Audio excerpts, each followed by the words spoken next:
Let's go, girls. Come on. From New York City to Los Angeles, Powered Up with Beck and Franklin is giving women of all ages permission to live the life they've always dreamed of. Why live in black and white when you can choose the brilliance of 3D and Technicolor? Each week, Sandra, Beck, and Linda Franklin and their high-powered guests will be here to cheer you on, to share their challenges, their successes, and what they've learned along the way. It's all about women supporting women. The stories and practical tips on sex, beauty, money, and so much more are designed to help you reconnect to the powerful woman you are. Fabulous knows no limits. Now it's time for you to expand your boundaries. Here are Sandra Beck and Linda Franklin. Hey ladies, this is Sandra Beck and I'm here with Linda Franklin, and we've got a wonderful show today. We're going to bring on Frankie Picasso. Frankie Picasso is the host of Mission Unstoppable, and Frankie Sense and More. She's been a regular guest on Dynamic Women Talk Radio, and we're going to bring her to you today, and we're going to talk about such a cool topic. Linda, recently you were reading a book, The Untethered Soul. Who was it by? Michael Singer. Michael Singer. Okay. So he talked about thorns, and last week we talked about thorns, and I had a really hard time understanding thorns. And Linda, why don't you share a little bit about thorns, what they are, and then I'll talk about like my own personal recognition of what a thorn was for me. Okay. Thorns are unresolved issues, and we all have them. And anything that doesn't go through us, anything that gets stuck, becomes a thorn, because what we do then is we start to manufacture all sorts of different things to protect us from getting poked by that thorn. So what we do is we keep building up layers and layers and layers, and eventually we become prisoners of that thorn because we're so afraid that we're going to be poked. And it's really a fear thing, but it lodges in the heart, and it's really, really difficult. So we have two choices. Always. We can choose to build up all of these defenses so we don't get hurt, or we can just say, I am going to get rid of this thorn once and for all because it's ruling my life and I don't want it anymore, and do the work to get rid of it, and then you're free. It's like getting out of jail.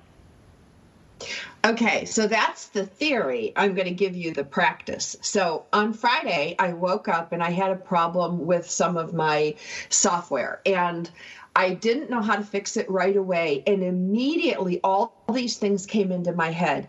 You can't figure it out. You're not good enough. You're not smart enough. You're going to mess it up. Everybody's going to know you're a fraud. You're going to go bankrupt. You're going to lose your house. They're going to take your kids away and your dad's going to die.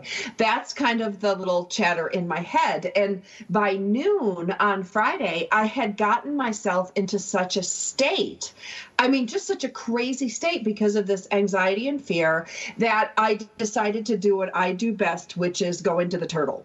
I'm really good at avoiding things. I'm really good at distractions. So I played like some really rockin' video games for 13 hours. And I went for a walk with my dogs. I did everything to avoid the problem at hand.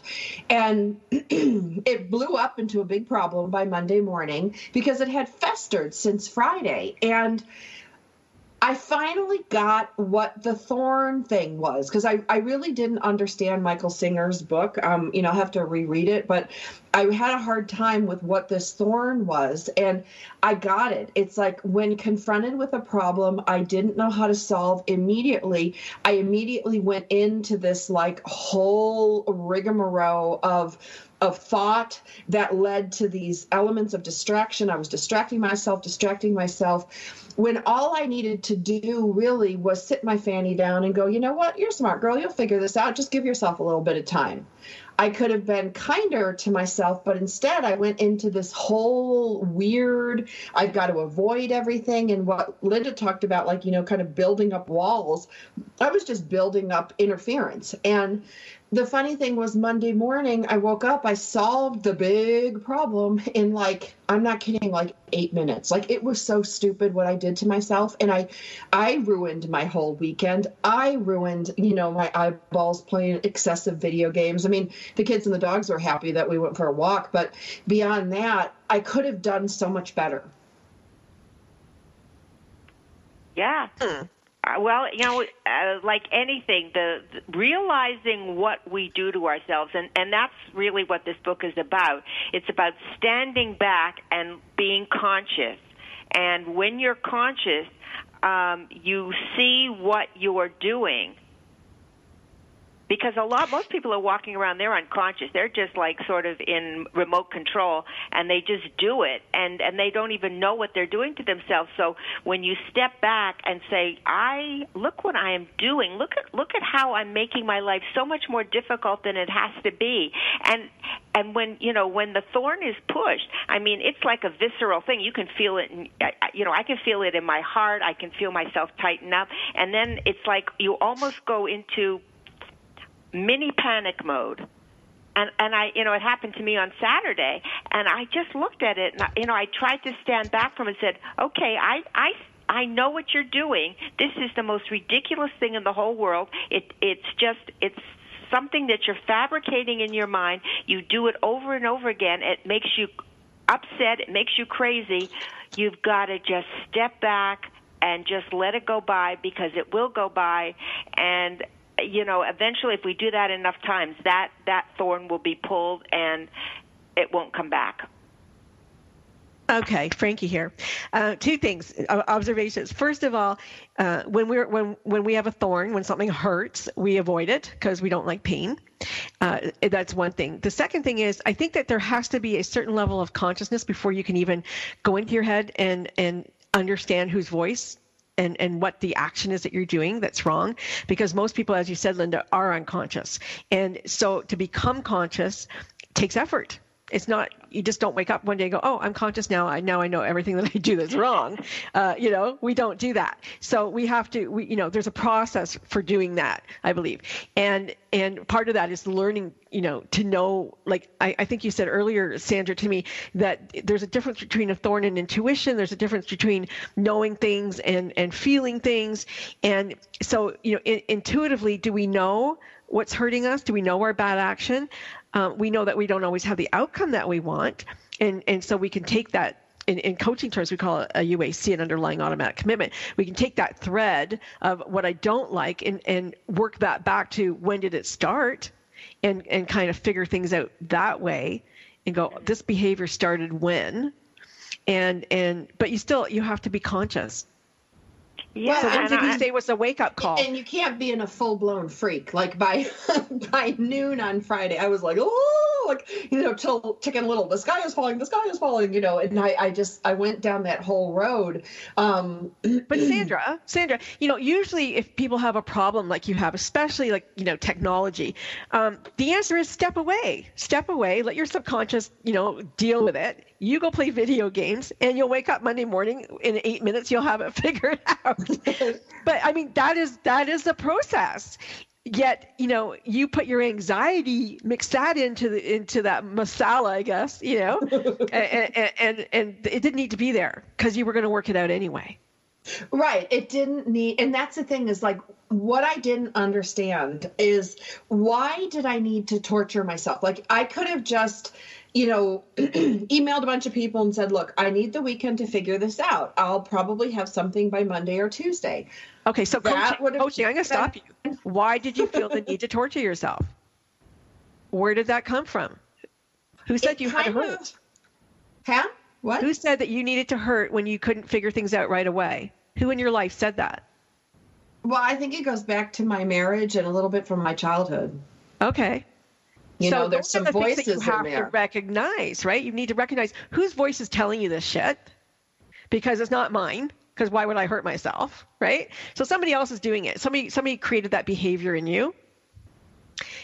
And those are the things. Those are the questions we have to ask ourselves. Why would I do that to myself? Who told me to do that? Why should I hurt? Who said if I do this, this is the action that takes place?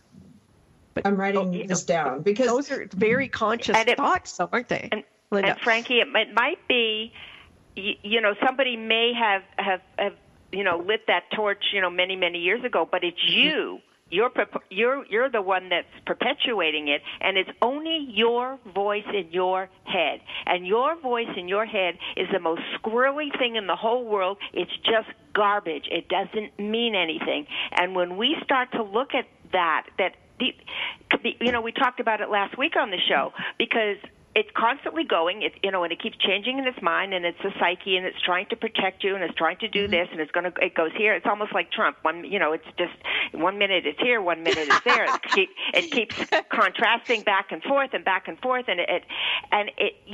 we said if you actually had a friend like that, if you took those voices out of your head and put it into a person, and had that person around you all day, you'd say, "Holy God, I'll never see this person again because they're driving me friggin' crazy." But because it's going on in your head, you say, "Oh, it really must mean something," but it means nothing. So if we stop paying attention, it doesn't matter where it came from, who it started. Was it your mother, your father, your dog, your husband, your kid? If we make the conscious decision to say, "I don't care where it came from, but it's going, I'm just standing back and letting it pass." And I'm not saying it's easy, because I wish it was, but it's a commitment to freedom. Thank you. You used the right word, commitment. It's because it is an underlying automatic commitment. So it's not enough to tell your conscious mind, we all say the conscious mind goes, "Oh, I want to lose weight. Oh yeah, I want to." And yet, you're stuffing your face full of all kinds of garbage. So consciously, I want to lose weight. So subconsciously, I don't, because otherwise I would stop the behavior that is hurting me. So you have to get to the behavior that's in that subconscious. The ego is that voice in your head. The ego loves you to have problems. But the subconscious, it has no right or wrong, no filter. It doesn't care if it's true or false. It's a sponge. It takes in what it is fed. So yes, you're absolutely right. It doesn't matter who fed it, because now it's up to you. Okay, when we come back from the break, we're going to start to dissect some of this stuff, because I'm feeling empowered. I feel like I could just run in one direction, not sure which one, and fall right off a cliff. So when we come back from the break, we're going to talk more to Frankie Picasso and Linda Franklin about this removing thorns, and how do we do it, and how do we recognize it before we get into a full-blown panic. We'll be back after the break. We've got lots more Powered Up with Sandra Beck and Linda Franklin after these messages.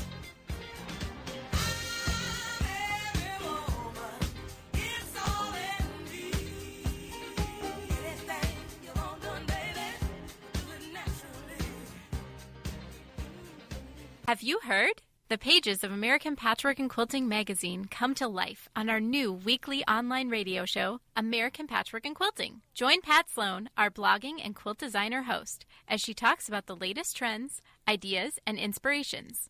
Her guests include quilt pattern designers, authors, quilt shop owners, and our editors, all quilters, just like you. Call in with your questions. Get quilting tips from industry experts. Learn about free patterns. Hear behind-the-scenes stories from our magazines, American Patchwork and Quilting, Quilt Sampler, and Quilts and More. Get the scoop on free stuff and find out more about the best independent quilt shops in North America. To listen to a live show, tune in Monday at 4 p.m. Eastern. Just log on to allpeoplequilt.com/radio. To hear past shows, go to iTunes and search for American Patchwork and Quilting Radio. We hope you'll join us, because we know that quilting changes everything. If you could live your life truly standing in a place of peace, joy, and abundance, wouldn't that make your heart soar? Now you can, with Lessons in Joyful Living, with your host, Kimberly Rinaldi, Mondays at noon Central. Kimberly Rinaldi, having created a highly successful coaching practice, now teaches Lessons in Joyful Living. She believes in empowering others, and that through it, you have the ability to break through any and all barriers, thus allowing you to reach your greatest potential and joyfully step into your life's purpose. What used to take weeks, months, or even years, she can now teach you in a matter of hours with her programs. For more on Kim and her show, go to her website, KimberlyRinaldi.com. That's RINALDI.com. Then join us for Lessons in Joyful Living with your host, Kimberly Rinaldi.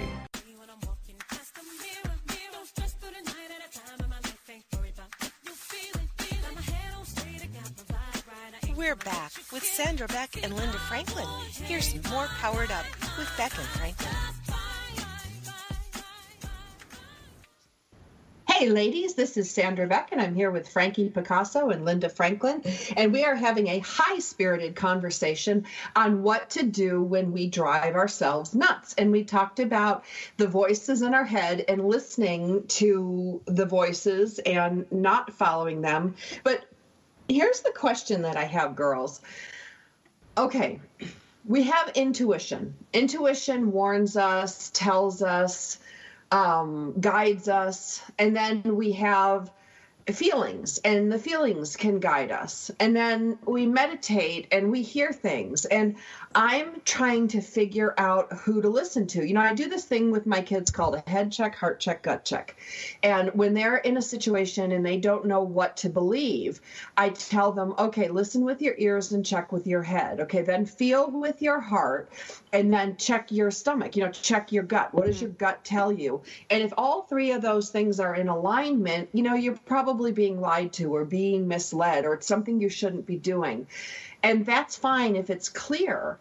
But as I learn more about developing intuition and getting into my feelings, and I'm a type A, you know, tech nerd, so I had to really work to get to those feelings. You know, I really didn't think I had feelings for a while because I didn't feel things like other people felt them. So because I'm not a cookie cutter box case, and I think most people aren't, it's hard to know who to listen to. And when you're already kind of going down that road, you know, of like anxiety, freak out, like, you know, getting into a full-blown panic.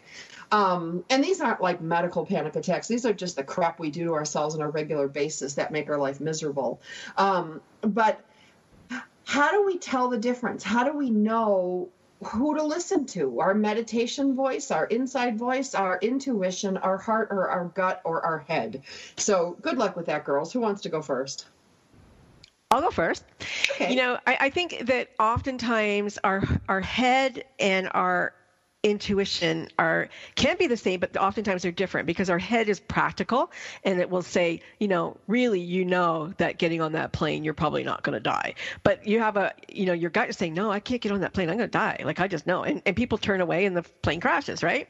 So right. The head would say you're being impractical. And the gut would say, or the intuition would say, you're not. So I operate by gut. And the only way to be able to do that is to practice that and to know that 9 times out of 10, your intuition is accurate. And you can play with that. I mean, I played games with it since I was a young girl. And you know, because that's the only way to figure out what is going to work, right? Is it really accurate or is it not? Is this my intuition or is it not? Because my head will say one thing sometimes and my gut and heart say something different. But you can play games with it and practice it, as you know, people study intuition all the time. And I think that that's a really great gift somebody can give themselves is the gift of intuition, because now it's just a knowing. For me, it's just a knowing. I just automatically, it goes in my head. It's knowing. And some people, you know, are clairaudient. Some people are clairvoyant. Some people are, you know, they have different ways of hearing and seeing and feeling things. And we're not all the same in that. So my gut might feel different than your gut, although we're both intuiting the same thing. You walk in a room, we intuit, oh, there's a fight just happened. You intuit that people aren't happy. There's an energy that is left behind, a signature that's left behind. And if you are intuitive, you'll feel it. And if you're not, then you'll just go about and didn't know that anything happened. But those are things that as you heighten those senses, you get a feeling for. Well, and I was trying to figure out, like, you know, I'll be the scientist here, because I actually made a little org chart, and I was like, okay, like, you know, my head, and then my heart, and then my gut, and then my thinking. Like, the head was like the monkey chatter in there. Yep. And I was like, you know, making these little check marks going, you know, it says this, it says that. And what happened over the weekend as I did all my avoidance routine was that my heart hurt, and I think it was the pain, you know, there was pain in there that started this whole thing. And then my head kept trying to rationalize things, rationalize, but the whole time I was avoiding, my gut felt sick, like I felt tension in my stomach. So I was pretty sure that because we all have to learn how to read our own bodies. And some of us are like radio frequencies turned up, so stuff comes in really loud, and I'm not always sure where to listen. And, I was thinking that because all three were out of alignment, the head kept changing, my logic told me just fix it and be done with it. But then my heart was hurting, and then my gut was churning. So it was a really, I wish we could slow down sometimes and really identify these things out. And maybe that's the answer. You got to sit with these uncomfortable feelings. But Linda, in the book, was negative self-doubt the same as a thorn? I don't know. It's like they're all the same, but the answer to get rid of all of them is the same. It doesn't matter where they come from. Okay. It's just standing back and getting behind the thoughts, getting behind the feelings, because nothing is really real anyway. So if why do we take everything and blow it up into such proportion that it hurts us? And so I think that, I don't have, Sandra has certain gifts. I have other friends that have wonderful certain gifts. I don't have those gifts, but I can read people. I can read their energy. I can see where they are. It's so easy now. So it isn't where a person, who they are, it's where they are. What vibration are they spinning from? And it's so easy to tell, and you can't hide it. No, and there'll be people listening to this that have no idea what we're talking about.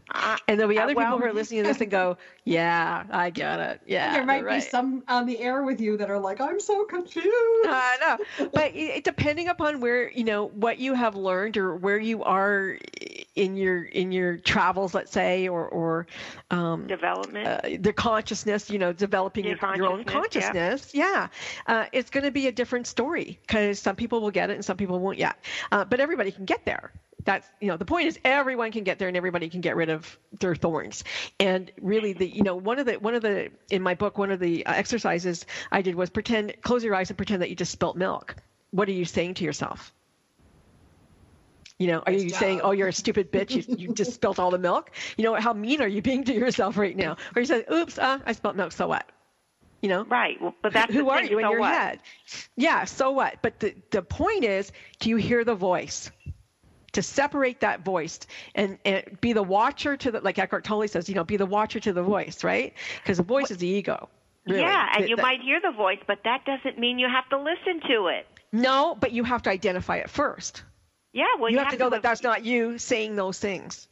Right, because it gets confusing when you have lots of voices coming in, and I'm not schizophrenic Stan over here, but when you have intuition, you've got a voice coming from your feelings, a voice coming from your thoughts, and then a voice coming from your own logical thinking, and a voice coming from your gut. It's crowded in there, and so I kind of like that idea of like be the watcher to the voice, or like say when you spill milk, like what do you hear from the different things, and try to identify those voices, which I appreciate, girls. I think that's really helpful.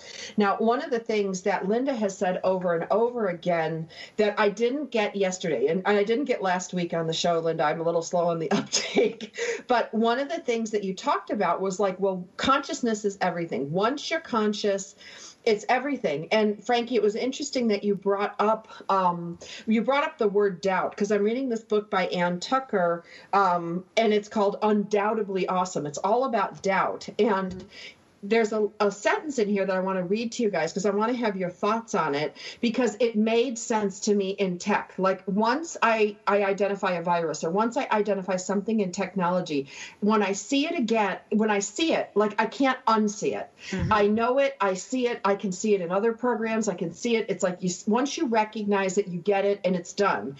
Well, this author, Ann Tucker, wrote, what's great about becoming self-aware is that awareness is the cure. You don't have to add another 10 minutes of affirmations in the morning, or go deeper, or meditate longer. Once you start to see yourself clearly, you can't unsee yourself again. So I'm going to ask you guys what you think about that. I'm going to go. Who wants to go first? I'll go. I mean, yes, that's what we've been talking about since we've been on the air today, and that's about being conscious, understanding yourself, who you are, and you know, and then setting some kind of goals for yourself. Man, you just want to be happy. You want to be at peace. You know, and if we keep doing some of the same things that we've been doing for a long time, that get you into Crazyville. You know, you want to change that behavior so that, you know, you're more at peace. You want to be in a I mean, this sounds kind of corny, but it's so true. And believe me, I'm a Wall Street person, and money was everything, and all of this. This is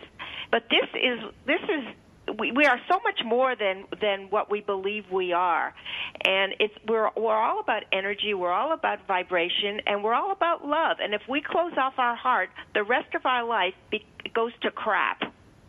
And so that's what we do to ourselves, and to be aware of that and to do anything that we can to open up our heart, get rid of those thorns, stand behind stuff, look at life as a movie. It could be fun. I told you, I have a friend, he gets up every morning and he's giddy because this is such a blast. Let's not get so involved in all of the minutia. Life's a blast. Well, you know, one of the things I learned this trip, I was just away on a trip, and for many, many years, I wouldn't get in a bathing suit, and I didn't participate, and I didn't do things because I was too fat or too this or too that. And this time, my girlfriend kept saying to me, you know what, you should see everybody on the boats, you know, they're all worse than you, better than you, whatever, like, just do it, nobody cares.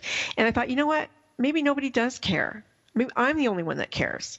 And, you know, so I put my bathing suit on, and I went to the pool, and I went in the ocean, I swam with dolphins, and I did all the things that I wanted to do, and I really didn't care what anybody thought, because I was doing what I wanted to do. And that was a level of consciousness really for me, of self-awareness, you know, of going above, you know, what I normally, which was very small behavior, to just not caring, because I do understand that this body is just the car I get to drive around while I'm here. It's not me. You know, I didn't choose it. I'm not responsible for it. So it really is just that. So, you know, being self-aware is about knowing your character, your feelings, and your desires, knowing who you are. That's self-awareness. Where you are and where you are. Yeah, and where you are. I want to talk about this more when we get back from the break. We're here with Frankie Picasso and Linda Franklin, because self-awareness is just another one of those terms that people throw about that I hear, but I don't really understand. I don't really get it. And I need to get it. And so does everybody else. We'll be back after the break. We've got lots more Powered Up with Sandra Beck and Linda Franklin after these messages. This is for all you girls about 42. Tossing pennies into the fountain of youth. If you could live your life truly standing in a place of peace, joy, and abundance, wouldn't that make your heart soar? Now you can, with Lessons in Joyful Living, with your host, Kimberly Rinaldi, Mondays at noon Central. Kimberly Rinaldi, having created a highly successful coaching practice, now teaches lessons in joyful living. She believes in empowering others, and that through it, you have the ability to break through any and all barriers, thus allowing you to reach your greatest potential and joyfully step into your life's purpose. What used to take weeks, months, or even years, she can now teach you in a matter of hours with her programs. For more on Kim and her show, go to her website, KimberlyRinaldi.com. That's RINALDI.com. Then join us for Lessons in Joyful Living with your host, Kimberly Rinaldi. It's words you never heard. I managed to run out of coffee again this morning. I didn't even have enough to make one cup. Boy, was that a miskabobble or big mistake, because I make serious coffee, so strong it wakes up the neighbors. Now, I don't have a problem with caffeine. I have a problem without caffeine. I get wadgety and burkety. Did you know apples are more efficient than coffee for keeping people awake in the morning? Unfortunately, I didn't have any apples either. Acorns were used as a coffee substitute during the American Civil War. Without my hot cup of coffee in the morning, I'm feeling pretty squirrely myself. What do you call that piece of cardboard that wraps around your coffee cup to keep from burning your hand? A zarf.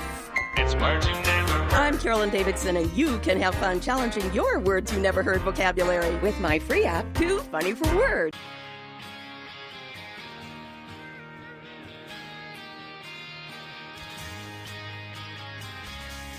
We're back with Sandra Beck and Linda Franklin. Here's some more Powered Up with Beck and Franklin. This is for all you girls. Hey, ladies, this is Sandra Beck, and I'm here with Linda Franklin and Frankie Picasso, and the topic of today is self-awareness, and how do we not get in our own way and drive ourselves crazy unnecessarily. I'm very, very good at that. I can get myself in an awful snit, and it's entirely private. Like, that's the funny thing about this whole thing. It's all in my head or in my heart or in my gut, but it's not manifesting outside other than, you know, my avoidance. I'm not doing certain things, and I'm not enjoying certain things that I could have been because of this kind of battle of the minds going on in my head. Now, Frankie, you were talking a little bit before break about some of that battle in the mind and how you conquered it this vacation. You know, there was a time, Sandra, when I literally had myself in tears. I was so cruel and so mean. The self-talk that was going on in my head was like, talk about mean girls. I was the meanest of the mean girls. And like Linda said earlier, if that was my friend, like I would never talk to her again. Like, I would throw her out as far away from me as possible. And I said to myself, why are you doing this? Why are you being so mean to me? I've never done anything to you. It's like, there's a separate person, right? Like, why would you hurt me like this? And I don't know, you know, I mean, but one of the things is to find out why you do those things. But yeah, I mean, this, like you said before the break, I was talking about how I went and I did something that I hadn't done before. And why should I stop living for other people anyway? I have to live for me. And you know, you come in alone, you go out alone. And I don't care. I really don't care what anybody else thinks. And I hope everybody else doesn't really care that much either, because it really is. I think when you become more conscious, you understand that. You understand that the essence of you is not any of those things. And you will continue on into the next iteration, and we will know each other, hopefully, in the next iteration. I'm sure we will. And you know what? You're not going to remember this about me. You'll just remember the essence of me in my consciousness, I think. Well, I think, you know, when we talk about like how mean we are to ourselves, you're right. It's like if somebody had talked to me, and maybe they did, and that's where I got it from, but if anybody today had talked to me the way I was talking to myself on Friday, like, I would have like gone postal on them. There'd be nothing left of them. But yet I was the one that was doing it to myself. And, you know, it was such a weird private exercise. And it did require me on like, you know, like later after the episode was over, it did require me to kind of sit down, and I did sit down with a piece of paper, and I wrote down like, okay, what happened? And then what triggered it? And then I wrote my ugly thoughts down. I put them down on a piece of paper, and I was like, ooh, wow. Yeah. Because it's one thing to see them in your head or hear them in your head. It's another thing to see them on a piece of paper.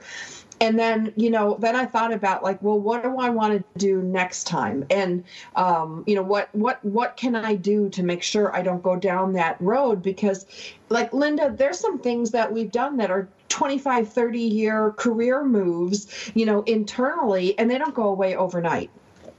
No, everything, you have to determine for yourself what's important to you. And then you have to work through the things that are not allowing you to get to the things that are important to you. And I'm not saying it's easy as pie. It's not. It requires work, and it's something that you do probably for the rest of your life is working through all of this stuff. But you know, as you're working through it, you get happier and more free, and happier and more free. And then you look back and you say, "My God, how could I have done those things?" I mean, we should be evolving. We should be getting better. And I mean, that's why we're here, isn't it? To learn things and to get better. But most people are so stuck, and their vibration is so low that they can't do it. And that's okay, too, because if they can't do it now, they're going to have to end up doing it again. And that's what I would rather work out a lot of the stuff here and now than have to come back and work it out again. And I know a lot of people don't believe in that. I do. And whatever it takes to motivate me to get better and have more fun and enjoy my life more, I mean, to me, that's a really good thing. It's what it's all about, I definitely think. Sandra, let's take a look at last weekend. Your persona of yourself, what do you see? You're a very confident, very self-assured, smart lady. So do you kind of see yourself as a superhero who can swoop in and fix everything? And all of a sudden you couldn't fix it. And it's like, is that an attack on your person that you couldn't right away figure it out? Did you feel like that? It put me back in the middle of the cornfield, like standing in the middle of a cornfield going, crap, now what do I do? Like, I don't belong here. I don't know what I'm doing. All my insecurities, and I kind of, and I laugh about going back to the cornfield, but I was lost one time in a cornfield and I looked around and I couldn't see, I looked up and saw the sky.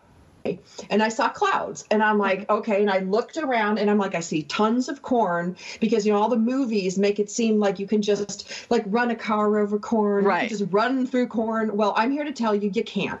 And when you are playing with your brothers and you're going through the cornfields and you get stuck in the middle and you don't know which way to turn and it's starting to get dusk, it gets pretty frightening. And all of that, idiot, you dummy, why did you leave your brothers? You dummy, why did you go so far? You're too far from home and blah, blah, blah. Okay, so all of that raised up that insecurity. And it's not the first time that's happened to you. It's an old tape. It's an old tape, right? Oh yeah, it's an oldie but a goodie. Yeah. So every time that happens, have you changed anything about that tape? Every time it happens, do you ever do anything about it? Did you do something? This weekend you wrote stuff down. So now you know what the tape is saying. The next time it happens, do you have a plan? Well, I have a plan not to do it, but okay. But you might because it's a habit. It's an old tape. It's a habit, right? It's a fallback. It's just going to happen. I mean, you don't plan it. You don't. When something pokes your thorn, it's going to happen. Then what are you going to do? Yeah, but you could have pre-plan your response now. Because one of the beautiful things about human beings is that we either get to respond to something or react to it. So now you learn to respond to that stimuli, to that thorn, instead of reacting to it when it pokes you. So what am I going to do? I'm not going to react to it. No, you're going to respond. You will have a pre-planned response. Because, when people pick on you, you can get really, really angry, right? Or you could say, you know what, when I go to school tomorrow and they're going to pick on me, I'm just going to ignore them. I'm going to respond in the way that makes me feel better. Ooh. I after my motorcycle accident, I had a couple of lawyers, and one of the lawyers was super mean to me. And every time he met with me, he made me cry. He was just so mean. And I thought, you know what?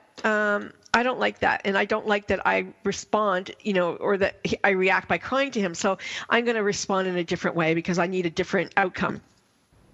I don't like how it makes me feel. And so I responded by, I'm ignoring you now. I'm just talking to this person.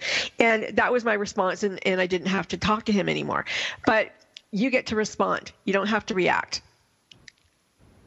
Yeah, but some of these things just come up on you, and they're visceral. Yeah. It's not like you plan. It just kind of happens, and then you go down that rabbit hole.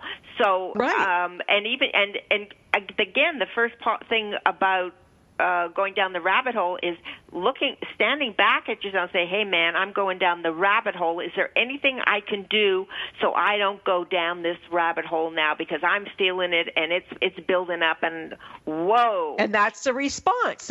Now you're responding instead of reacting. Because you took a step back, right? You took a step back. Hey, I'm about to go down the hole. I don't want to do that anymore. But like this weekend, I did all of that, but I still did what I normally would do. Even though I knew I was watching myself doing it, I said, you're an idiot. But I hadn't gotten to the point where I could stop it. Huh? It must have felt good to do that. There's a part of you that enjoyed that. Well, I liked that I was seeing, but I didn't like that I knew what I was doing, but I did it anyway. That so part what would I you didn't do differently next time? I don't know. What would you like to have happen differently? I would like my husband to go out for 4 hours and not worry about him. Okay, because you worry about him when he goes out? Well, and I should know because he always says, I'm going out for a half hour, I'll be right back, and 4 hours later he walks in. But that's him. He goes to Home Depot and he's talking to me. And I know that, and I don't care. He could stay out for 12 hours. Just pick up the phone and call me and let me know you're okay. Okay. Right. Perfect. So that's the response. So can he somehow, can you get through to him somehow? Could you please just text me I'm okay in 2 hours from now? Can he do that for you? I have asked him to, and then of course I called him and he didn't pick up his phone. So then, it just sort of plays on your, but yes, right. I mean, I'm going to say, yes, you don't even have to call me. Just send me a quick text just say I'm okay. That's all. Right. But you know what? That might be a Band-Aid for my thorn. Can I jump in here? I jump in here because I'm gonna take Linda's husband's side because I'm a lot like him.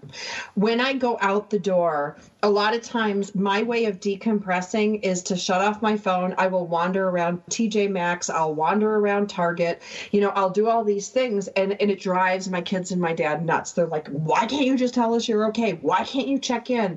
There's something in me that needs like that blank freedom. Separation, and I don't even know when I'm going to come back. And I'm not doing anything. I'm like eating a taco at Baja Fresh. It's not like I'm doing anything magical, but I need to be untethered. I need to be free. I need to be unencumbered by anybody else at this point. It's like I go into overwhelm, and that's how I get out of overwhelm. I get that, Sandra. If that was Zach or one of the kids, Mom, I'll be home at 4, and they don't come home until 9, and they haven't called you, you start to panic. Right? And Linda's husband is not the same age as your kids, but she probably worries about him. And so, anything could happen in New York City. So, 4 hours later, you do worry a little bit. Obviously, I get that. So the strategy is he needs to help alleviate that worry by checking in every now and then. But is that a Band-Aid on the thorn? No, I don't think it is. I don't think it is a Band-Aid on the thorn. You know what? You're going to worry. If somebody doesn't show up for 6 hours, you're going to worry. It's a natural human instinct to do that because you love him. Right. You want him to be okay. It's like a family tradition. My NASA rocket scientist brother just shows in, within like, I don't know, 6-8 hours. But I get it. Like when we come back from the break, we're going to talk a little bit more about this because this is where therein lies the rub. It's like, is it the thorn? Is it the behavior? Do we need to change the behavior to address the thorn? And then is the thorn still there? This is where I get into my circular argument. We'll be back after the break to try to unravel it and come to some solutions before the end of the show.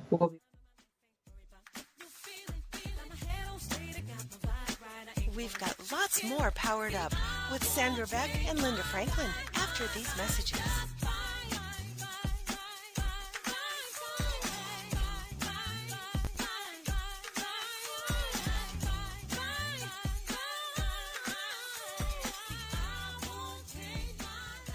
Secret Cuisines and Sacred Rituals is a quest, a place, and a feast. Join host Vilasi Venkatachalam every week to explore myths, mystique, old medicine, and brilliant modern solutions through a dazzling kaleidoscope of cuisines, cultures, and cures. This is the place where tribes gather, strangers and familiars, to be memory keepers and makers of our evolving, enduring, evergreen, spoken legacy of wisdom and ingenuity. In Velasi's words, when we do old things in new ways and new things in old ways, we paint with an inspired palette, weave our own healing traditions, and become our own guru. Vilasi is a troubadour of secret cuisines and sacred rituals. She collects stories of wisdom, ingenuity, and grit.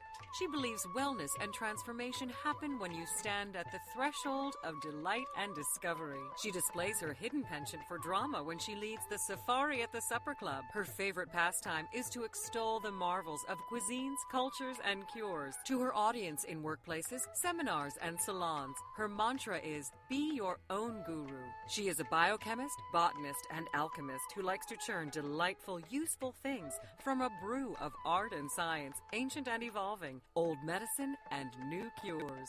Join Vilasi every Friday at 11 a.m. Eastern Standard Time, only here on the Woohoo Radio Network. It's Merging Never Heard. Have you ever wondered where the terms used in computer speak originated? The word cookie, that packet of information that travels between a browser and web server, is named after the fortune cookie, a cookie with an embedded message. Rebooting the computer is literally pulling yourself up by your bootstraps. The name Google was originally coined in 1938 by Milton Sirota, nephew of mathematician Edward Kastner, during a discussion of large numbers. Google is the number 1, followed by 100 zeros. The word Yahoo was originally invented by Jonathan Swift and used in his book Gulliver's Travels. It's a derogatory term for a person who is repulsive in appearance. Yahoo founders Jerry Yang and David Filo selected the name because they considered themselves Yahoos. It's words you never heard. I'm Carolyn Davidson, and you can have fun challenging your words you never heard vocabulary with my free app, Too Funny for Words.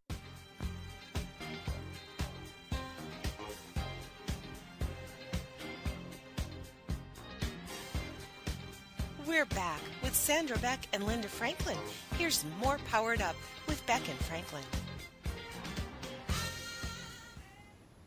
Hey, ladies, this is Sandra Beck, and I'm here with Linda Franklin and Frankie Picasso, and we are unraveling the mysteries of the universe. And one of the mysteries that we have, and it's funny that Linda, you brought this up because your husband likes to go out for a couple hours and not communicate for 3-4 hours and then come back. I do the same thing with my dad and my kids. I just need to decompress and do my thing, and then I come back all happy. But if I was required to check in to let people know I'm okay, I start getting cranky. And the fine line of where Linda's need is to be reassured that her husband is okay. My dad and my kids have that need for reassurance.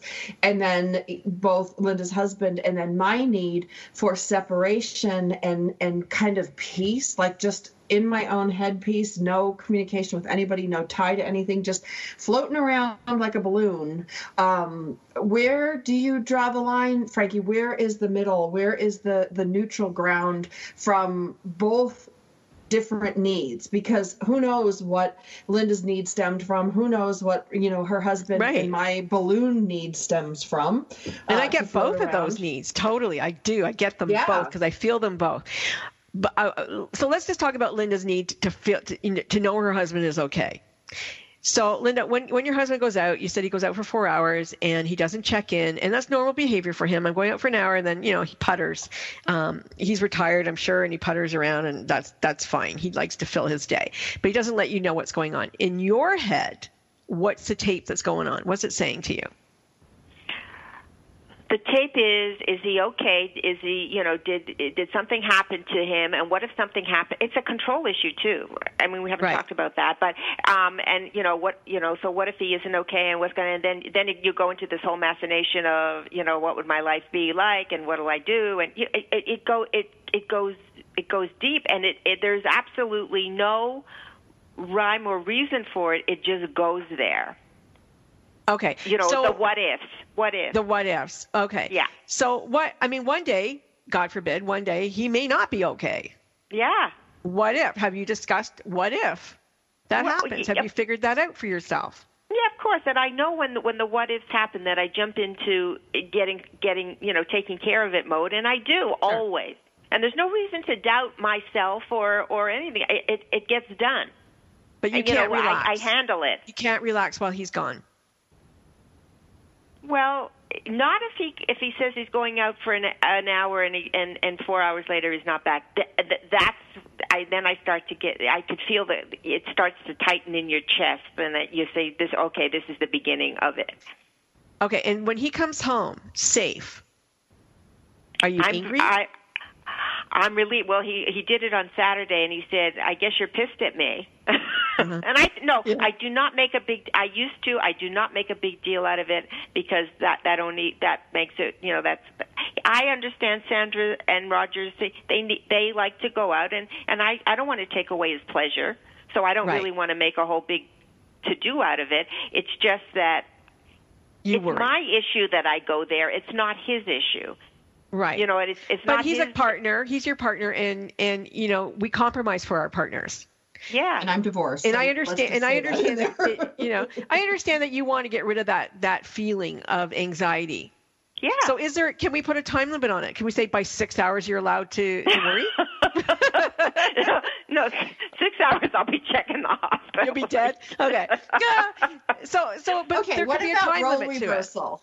Or what about role reversal? This is one of the things that drove me nuts one time with one of my boyfriends, when he's like, you don't check in, you just kind of wander around the universe and show up. And then, I did what Linda did, what Roger did when he came home, and I'm like, oh, I guess you're going to be mad at me, huh? And then he's like, no, I'm over that. And, you can do what you want. You can be free. You don't need to check in with me. I'm okay. I'm fine. I'm really, I got it together. Now, inside, I'm sure he was lying through his teeth, but all of a sudden it was like, what? You don't want me to check in anymore? Like, I don't know. I mean, it's just one of those things where if I have to, I don't want to do it. Mm-hmm. But if I don't have to, maybe I'll just say, hey, I'm here. I don't know. Well, I don't tell my husband when he leaves the house because, I think he's going to be back in an hour. I don't say, you have to check in with me. I'm not like a warden that I'm checking him in and out. But does it stop you from going out and doing things that you want to do? Well, in Connecticut, sometimes, but not all the time. But it's at the back of your head. Sometimes that thing is there, and so you really you can't focus on other things because of that worry part is there. And worry, I know, is so unproductive. It's so stupid. I would like to have the time of all the times I've worried through my life back again. Yeah, I was just going to say that. Yeah. I was just about to say that. How long have you guys been together, and how much of that time have you worried about where he is and what's happening? I've known my husband since I was 19 years old. Oh, my goodness. Okay. So it's a long time. Of worry, right? A lot of worrying time. Yeah. Yes. Yeah, if you had a dollar for all those worries. Okay, I'm going to just throw something out here to add to the conversation. And when I was married, and granted I'm divorced now, so you might not listen to this married couples, but when I was in Vegas with a bunch of our couple friends, my husband at the time and his friends didn't come home at all. And when at like 4 a.m, the phone rings and the wives were calling me and they're like, how can you sleep? And I'm like, I can sleep. I'm like, they're not here. And I'm like, look, they're either, with hookers. And, if that's the case, then I'm going back to bed. If they're in jail, it's okay. I can't do anything right now. I'm going back to bed. And they're like, you're kidding, right? And then I'm like, well, and if they're dead, there's nothing I can do about it. So I'm going back to bed. And they were horrified at that. And they stayed up worried, like they worried the whole night. And all that happened is they went gambling and they got at some table and they were having a great time and having a few drinks and, everything was fine. But realistically, I'm going to hold my ground here as the worst wife ever. And they're still married and I'm not. No, but that's not one of your thorns. That's not one of your thorns. God bless you. Yeah, and I would like. I find that disrespectful. I'm sorry. You go with your wife to Vegas. You don't come back to the room all night. I find that disrespectful. Not disrespectful they didn't come back, but they could have said, hey, you know what? Don't worry about me. You're probably going to worry about me because I'm with you. And I'm not coming back to the hotel room tonight. Like they could have called and said, hey, don't worry about me. We're just out gambling, drinking. We'll be back, when we're back. That would have made me not worry. I would have been the wife staying up worrying. But to Sandra's point, worrying about things like that is not her thorn. No, but she already admitted that, she's not very emotional.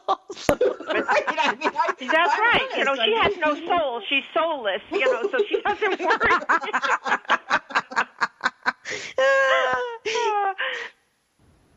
But, I know that if it was her child, she would worry. I know that. No, and she's a big champion of people, and I'm not going to say, because she feels a lot of love for people. She does. But, I would have been one of those wives worrying. I would have been one of the women worrying. Yeah, me too. And the voices in my head have now become Frankie and Linda. Thank you. Not that I don't trust him.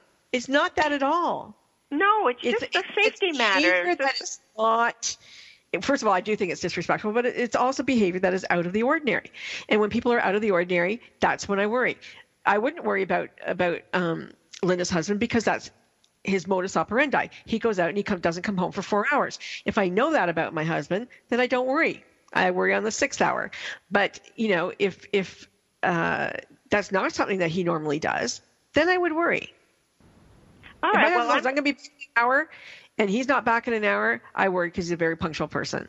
but it's my thing, and this my thorn, and I've lived with it for a long time, and I build up a lot of protective mechanisms not to get that thorn poked, but that it doesn't, inevitably it's going to get poked, so I have got to rip it out. Okay, so if you want to rip it out, then we're going to say, Linda, if you worry or you don't worry, the outcome is going to be the same. Can you agree to that? Oh, yes, absolutely.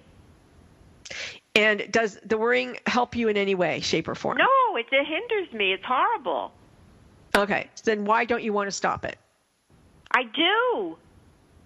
Then why haven't you? Maybe I haven't had the right tools, because I'm working on it. Okay. I think you're going to do it. I'm going to do it because it's so non-productive. Right. Just like Sandra's weekend, it's so non-productive. I mean, it's just and it ridiculous. wouldn't change the outcome if you worried or you didn't. Right. Right. It wouldn't change the outcome. But can I just say something really quick here from the Roger Balloon side? Linda, what's interesting when you were saying this is I could see kind of the yin and yang of what's going on here. It's like Roger walks out the door, and I'm just gonna be Roger because I'm like that. I walk out the door and I say I'm only gonna be gone an hour.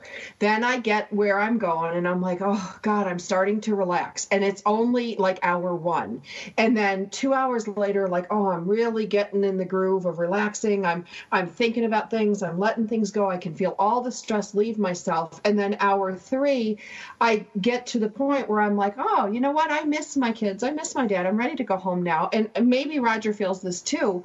But where you're ramping up, he's ramping down, and then he comes home to see you. And, it's like that yin-yang cycle. So maybe helping understand what he's going through in those 4 hours, if it's the decompression, maybe it helps. I mean, I always think it's helpful to see the other side.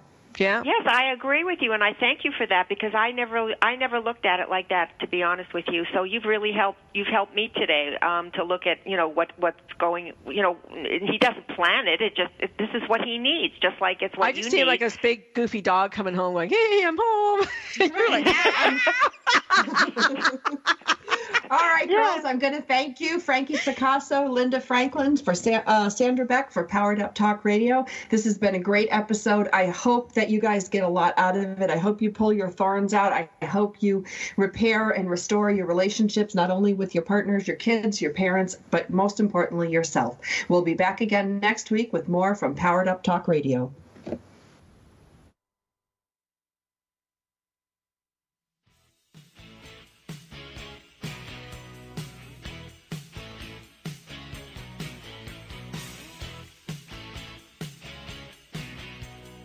We're so glad you joined us for Powered Up with Beck and Franklin. Sandra Beck, Los Angeles-based single mother and technology company owner, knows what it's like to be fit, funny, and fantastic in your 40s. Linda Franklin, a New Yorker with a successful marriage and